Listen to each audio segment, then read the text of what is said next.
Hi, today we are going to discuss about the annotation called data provider. What is the use of annotation data provider? To set up input different data, we are using the annotation called data provider in TestNg to set up input data. At the right parameter, we are using to configure some hard-coded values. But here, for example, in the login functionality, we have to put different negative scenarios for username and password. So, we can create any number of negative scenarios with a valid username, invalid password, like that, blank value, any.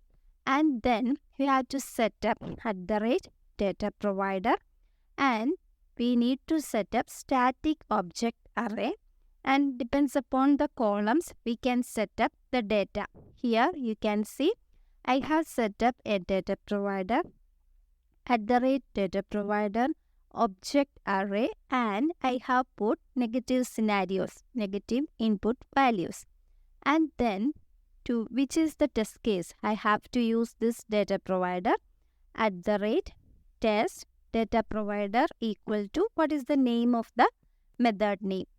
Then if we are executing this, TestNg will automatically select these username and password different test cases from different input values in this test cases and will execute automatically. Otherwise, we have to put and we have to hard code each and every username and password scenarios one by one.